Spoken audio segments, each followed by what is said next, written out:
lights, green lights, cap.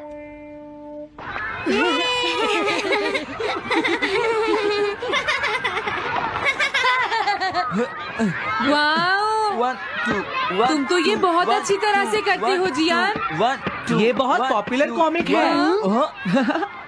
मैंने ये comic आज ही खरीदी है दोस्तों। ये कह क्या रहा है? सुनियो ने गैगलर नाम की एक नई कॉमिक बुक खरीदी है जियान, इसलिए वो बहुत शो ऑफ कर रहा है। मैं तो परेशान हो गया हूँ जियान। हाँ, तो ये बात है। यकीन नहीं होता। सही कहा। जिस दिन ये कॉमिक बुक मार्केट में आई थी मैं उसी दिन इसे खरीदने गया था, लेकिन ये खत्म हो चुकी थी। लेकिन सुनियो, तुम इसे कहाँ से लाए? बात ये है दोस्तों, बुक स्टोर का मालिक हमेशा मेरे लिए एक कॉमिक बुक बचा कर रखता है, क्योंकि मैं उसका एक रेगुलर कस्टमर हूँ। इसलिए आज मुझे ये कॉमिक आसानी से मिल गई। अरे वाह! जरा मुझे दिखाना। मुझे भी, मुझे भी। अगर तुम इसे पढ़ना चाहते हो तो जाकर खरीद लो। हाँ? ये बुक तो इंटरेस्टिंग है, इसे मैं ले जा रहा हूँ। हाँ, मैंने ये अभी तक नहीं पढ़ी है। अगर नहीं पढ़ी है तो बाद में पढ़ लेना सुनियो, ठीक है? नहीं, मुझे मेरी बुक वापस करो। छुट्टी होने के बाद ले लेना, तब तक मैं इसे पढ़ लूंगा, ठीक है? लेकिन अगर टीचर ने तुम्हें पकड़ लिया तो क्या होगा जियान? सुनियो, क्या तुम्हें ऐसा लगता है कि कोई मुझे पकड़ सकता है? चलता हूँ। हाँ, रुक जाओ, मेरी बात सुनो जियान, मैंने ये कॉमिक आज ही खरीदी है। चुप हो जाओ, वरना ये वापस नहीं मिलेगी। जब उसने पीछे मुड़कर देखा तो बहुत सारे लोग उसका पीछा कर रहे थे। उन्हें देखकर वो घबरा गया और फिर वो तेज भागने लगा और भागते भागते वो जंगल में पहुंच गया। लेकिन तब तक रात हो चुकी थी। उसे बहुत डर लगने लगा। ठीक है Shizuka. Nobita, Nobita. Yes sir. Shizuka ने जो कुछ भी पढ़ा है मुझे उसका जिस्ट बताओ जल्दी से। हाँ, जिस्ट का क्या मतलब है सर? इसका मतलब है सिनोप्सिस। क्या? सिनॉप्सिस मैं अभी बताता हूँ सर। अब बताओ नोबिता, क्या तुम सुन नहीं रहे थे? नहीं सर। जब कोई पढ़ रहा होता है तो तुम्हें उसको ध्यान से सुनना चाहिए नोबिता। I am sorry. अब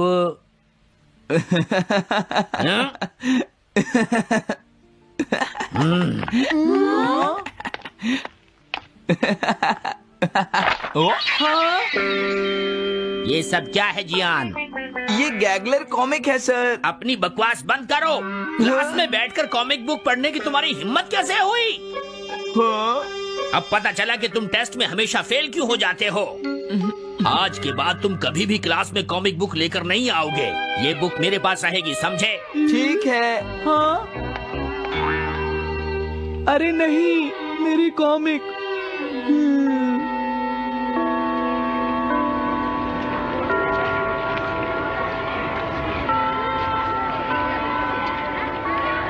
क्या सच में? ये बहुत ही इंटरेस्टिंग है शिजुका। रुक जाओ जियान। हाँ? ये बताओ अब हम क्या करेंगे? किस बारे में? मेरी कॉमिक बुक जियान, जो टीचर ने ले ली है। अरे इसमें मैं क्या कर सकता हूँ? तुम्हारा मतलब क्या है? मैंने अभी तक वो पढ़ी भी नहीं है। उसे एक सपना समझकर भूल जाओ सुनियो, आखिर वो एक कॉमिक ही तो थी। क्या कहा तुमने? क्या तुम्हें ये पता है जियान, मैंने वो कॉमिक बुक कितनी मुश्किल से खरीदी थी। मेरी पॉकेट मनी के सारे पैसे खर्च हो गए हैं जियान। तुम्हें क्या हो गया है सुनियो? तुम एक कॉमिक बुक के लिए इतना शोर क्यों मचा रहे हो? भाग जाओ यहाँ से। हाँ? तो ठीक है जियान, मेरे पास तुम्हारा वो टेस्ट पेपर है जिसमें तुम्हें 0 मिला था। वो मैं तुम्हारी मॉम को दिखा दूंगा। अरे रुक जाओ, मेरी बात तो सुन लो। देखो, मैं प्रॉमिस करता हूँ सुनियो, तुम्हारी कॉमिक बुक मैं तुम्हें वापस ला कर दूंगा। क्या सच में? सुनियो, मेरा यकीन करो, तुम जानते हो मैं कभी भी झूठ नहीं बोलता। हाँ ठीक है। अच्छा हुआ नोबिता, इनका झगड़ा खत्म हो गया। हे नोबिता। हाँ? देखो, मेरे पास एक आइडिया है। हाँ? तुम जाकर टीचर से वो कॉमिक बुक वापस लेकर आओगे। हाँ? नहीं नहीं, मैं ये नहीं कर सकता। तुम डोरेमोन की मदद से कुछ भी कर सकते हो नोबिता। सही कहा। पता नहीं वो मेरी बात मानेगा या नहीं। तुम बस उससे प्यार से बात करना, ठीक है? और वैसे भी सारी गलती तुम्हारी ही है नोबिता। अगर तुम टीचर के सवाल का जवाब दे देते तो ये सब कभी नहीं होता, समझ गए? इसलिए वो कॉमिक बुक तुम्हें ही वापस लानी पड़ेगी नोबिता। अरे नहीं जियान। हाँ? नोबिता, क्या तुम मुझे मना कर रहे हो? डोरेमोन! कॉमिक बुक वापस ले सके? मेरे पास ऐसा कुछ भी नहीं है नोबिता। प्लीज ऐसा मत कहो। अगर मैं वो कॉमिक बुक वापस लेकर नहीं आया तो जियान मुझे बहुत मारेगा डोरेमोन। हाँ, तुम्हारी मदद करनी ही पड़ेगी। Red light green light cap. ये क्या है? तुम्हें एक ऐसा गैजेट चाहिए था ना जो तुम्हारी मदद करे। हाँ? अब तुम मेरी बात ध्यान से सुनो नोबिता। इस कैप को पहनने के बाद अगर तुम किसी के पास जाओगे तो वो तुम्हें देख नहीं पाएगा। कुछ समझे नोबिता? सिर्फ इसे पहनने से? नहीं नोबिता, तुम्हें उसके पीछे चुपके से पहुंचना है और जैसे ही वो तुम्हारी तरफ मुड़े तुम्हें रुक जाना है।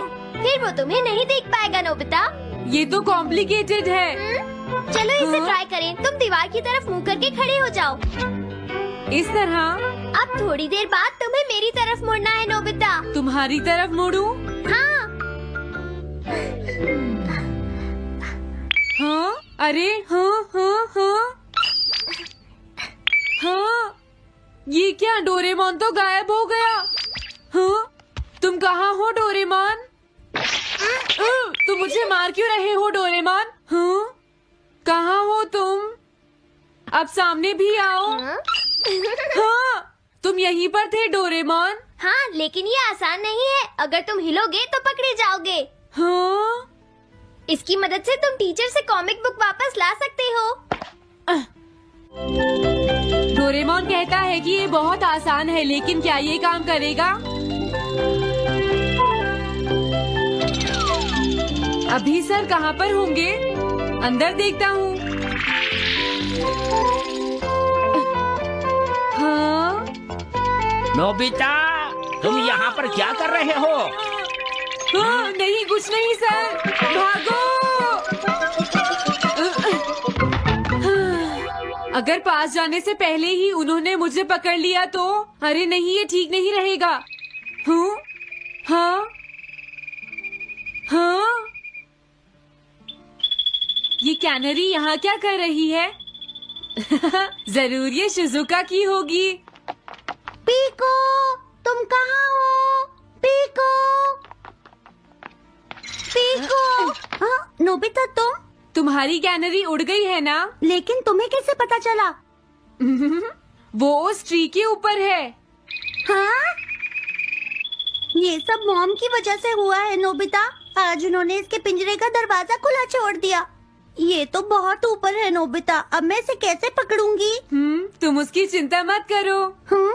ये लो, इसे यूज करना आसान है। क्या सच में? इस कैप को पहनकर तुम्हें चुपचाप उसके पीछे जाना है। अगर कैनरी तुम्हारी तरफ मुड़े तो तुम बिल्कुल मत हिलना, फिर वो तुम्हें नहीं देख पाएगी शिजुका। ठीक है, मैं कोशिश करती हूँ।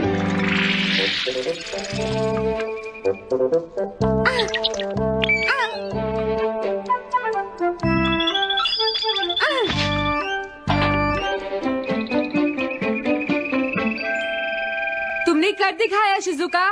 थैंक्स नोबिता, ये सब तुम्हारी वजह से हुआ है। इसे यूज करना तो बहुत आसान है। मैं चलता हूँ, बाय बाय। हाँ? अरे नोबिता,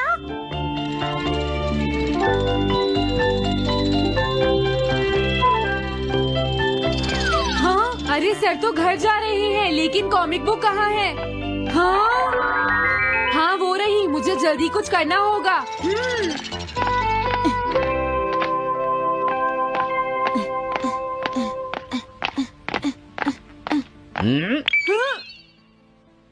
मुझे तो लगा कोई मेरा पीछा कर रहा है, लेकिन यहाँ तो कोई नहीं है।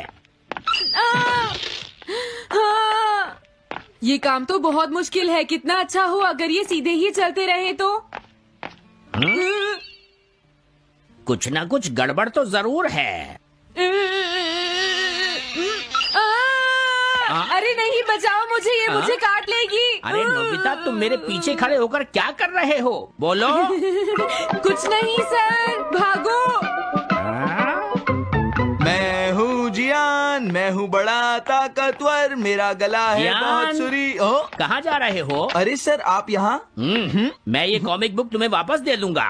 क्या सच में सर? याहू! मैं ये कॉमिक बुक तुम्हें वापस तो जरूर दे दूंगा, लेकिन पहले मैं तुम्हारी मॉम से मिलूंगा जियान, समझे?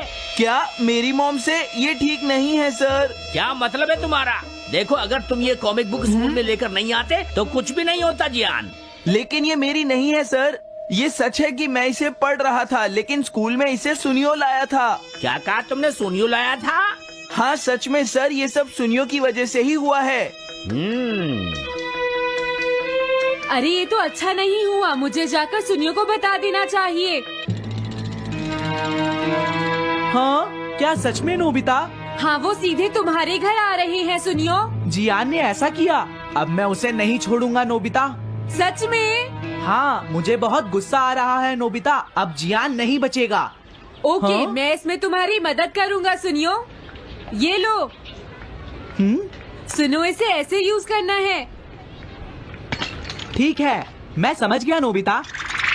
जल्दी करना सुनियो, वरना सर तुम्हारे घर पहुँच जाएंगे। तुम चिंता मत करो।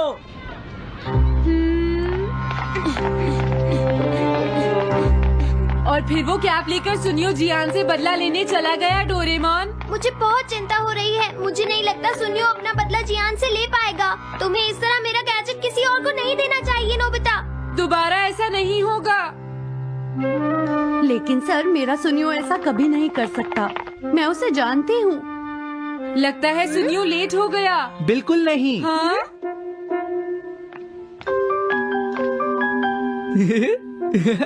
हाँ, ये तो वही कॉमिक है। हाँ? तुम्हें पता है नोबिता, मैंने वो कॉमिक बुक बदल दी है। तुमने कॉमिक बदल दी? इस कॉमिक से ये साबित हो जाएगा। मुझे यकीन नहीं होता। हाँ? हाँ? हाँ? अरे, ये टेस्ट पेपर तो जियान का है, जिसमें उसे 0 मिला है।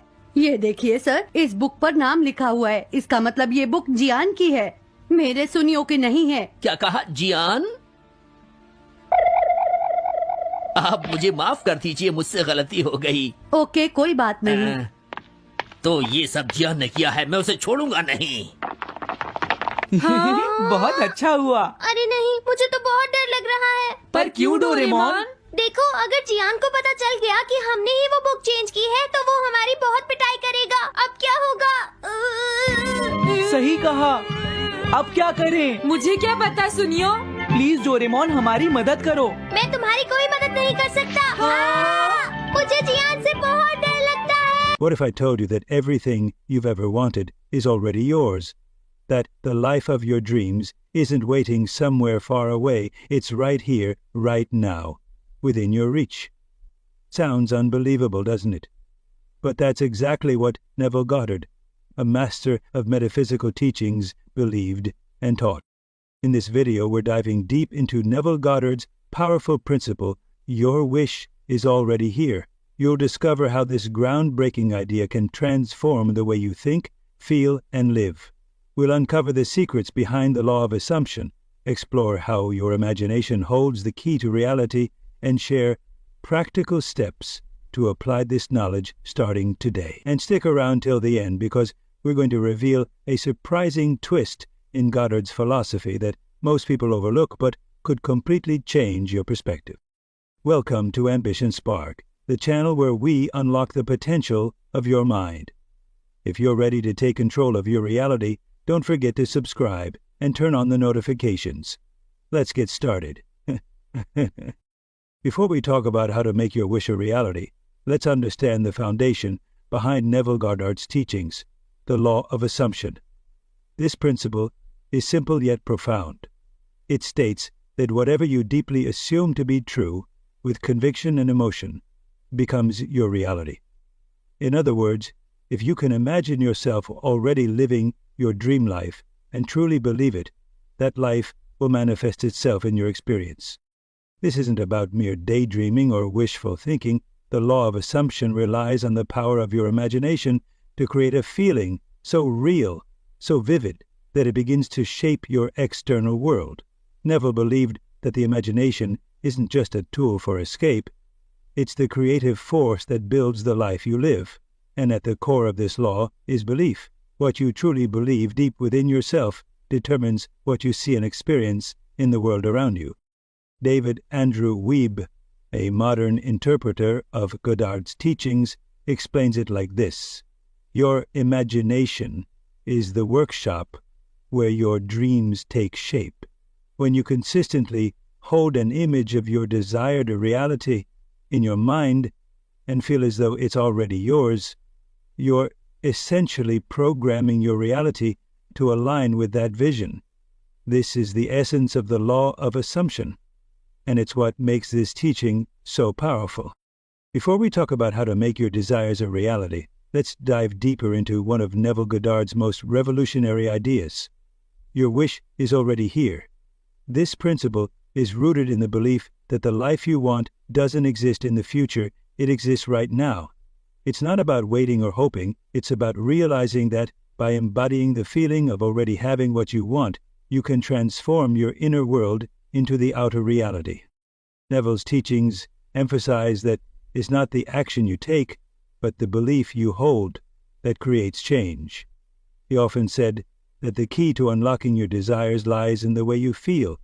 When you assume the feeling of already being the person you want to be, the universe aligns to make it so. This is more than just positive thinking.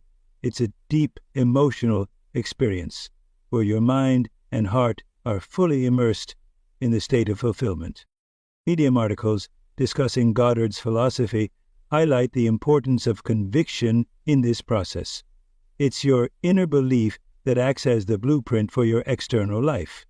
If you believe with absolute certainty that your wish is here, your thoughts and emotions will naturally align with that reality. This alignment is what brings about the transformation as the world outside begins to reflect the world within. The idea is simple. Reality is a mirror. What you hold in your inner world, your thoughts, feelings, and beliefs, is reflected back to you in your outer circumstances. If you want to see change, you must first feel and believe in that change within yourself. Before we talk about how to see tangible results, let's explore the practical steps you can take to apply Neville Goddard's principle that your wish is already here. These steps aren't complicated, but they require commitment and consistency to truly change your inner state and, by extension, your external reality. The first step is visualization. This is where your imagination becomes your most powerful tool. To visualize effectively, close your eyes and create a vivid mental picture of your desired outcome. Don't just see it. Immerse yourself in the experience. Imagine every detail as if it's happening right now. Feel the emotions you'd feel if your wish were already fulfilled. The more real this scene feels in your mind, the closer you are to manifesting it in your life. Next is emotional alignment. This goes hand in hand with visualization. It's not enough to see the desired outcome. You must also feel it. Emotions are the language of the subconscious mind, and when you align your feelings with the state of having your wish, you activate the energy needed to bring it into reality. Joy, gratitude, and contentment are powerful emotions to focus on. Ask yourself, how would I feel if my wish were already granted? Then let those emotions guide you. Another key tool is affirmations. These are short, positive statements that reinforce the belief that your desire is already a part of your reality.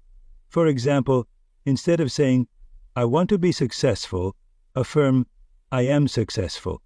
Repeat these affirmations throughout the day, especially during moments of doubt. The goal is to train your mind to accept these statements as truth. Finally, there's consistent practice. None of these techniques will work if they're done only once or twice. Manifestation is a process that requires daily effort. Make visualization, emotional alignment, and affirmations part of your routine. Whether it's in the morning, before bed, or during quiet moments in the day, take the time to step into the reality you're creating. The more you practice, the more natural this new state of being will feel until it becomes second nature. Before we talk about how to fully embrace the power of the law of assumption, it's important to clear up some common misconceptions that often surround this principle. One of the biggest misunderstandings is the idea that simply wishing for something is enough to make it happen. While it might be tempting to think that a casual desire can lead to transformation, Neville Goddard's teachings go much deeper than that. The law of assumption isn't about wishing or hoping, it's about believing. Genuine belief is not just a passing thought or a fleeting desire. It's an unwavering conviction, a deep emotional certainty that your wish is already a reality. This belief must go beyond the surface level and reach the core of your emotions and subconscious mind. Without that conviction, the energy behind your assumption isn't strong enough to create lasting change. Another common misconception is that repeating affirmations or visualizing without feeling the emotions will be effective. While these tools are important, they only work when they're combined with a heartfelt connection to the outcome. For example, if you visualize success but secretly doubt your ability to achieve it, the doubt will cancel out the visualization. The key is to fully embody the state of having what you desire, feel the joy, confidence, and gratitude as if it's already yours. Nevo often reminded his students that the law of assumption requires practice and dedication. It's not about forcing yourself to think positive thoughts or pretending to believe something you don't. Instead, it's about training your mind and emotions to align with the truth of your desire until that truth feels natural and effortless. Before we talk about how to make this principle a part of your daily life, let's look at some real-life examples of people who have successfully applied the law of assumption to manifest their desires. Stories like these not only inspire but also prove that Neville Goddard's teachings are more than just theory. They work when practiced with belief and consistency. Take the case of one Reddit user who shared their journey of manifesting a dream job. They described how they started by visualizing themselves in their ideal role, feeling the excitement of receiving the offer, imagining their first day at work, and embracing the confidence of already having the job. Despite facing rejections initially, they held on to the belief that their wish was already fulfilled. Within weeks, they received an unexpected call for an interview, and shortly after the job offer they had visualized. Another individual spoke about manifesting financial stability. Instead of focusing on the struggle of their current situation, they shifted their attention to the feeling of abundance. They used affirmations like, "I am financially secure," and imagined their bank account showing the amount they desired. By maintaining this state of belief, they reported experiencing sudden opportunities, including a promotion and unexpected financial gifts. They brought their imagined scenario to life. One particularly striking story involves a person who wanted to reconnect with a loved one after years of no contact. Rather than dwelling on the absence, they began visualizing joyful conversations and moments with that person. They aligned their emotions with the feeling of reconciliation and believed it was already happening. Within a month, they received a message out of the blues, leading to the reunion they had envisioned. These examples remind us that the law of assumption works not because of luck or coincidence, but because of the power of belief, imagination, and emotional alignment. Each of these individuals shifted their focus from wanting to having, and their realities changed to match that belief. To wrap things up, we've explored the transformative power of Neville Goddard's principle that your wish is already here. We talked about the foundation of the law of assumption, the importance of embodying the feeling of your desire, and practical steps to make it a part of your reality. We also cleared up common misconceptions and shared inspiring real-life stories of people who've successfully applied these teachings. Now it's your turn. Start practicing these principles and see how they can reshape your life. Remember, the key lies in your belief, your emotions, and your commitment to living as though your wish is already fulfilled. As Neville himself said, assume the feeling of your wish fulfilled, and observe the route that your attention follows. If you found this video helpful and inspiring, give it a thumbs up and share it with someone who needs to hear this message. Don't forget to subscribe to Ambition Spark for more content that unlocks the power of your mind. Thank you for watching, and we'll see you in the next video.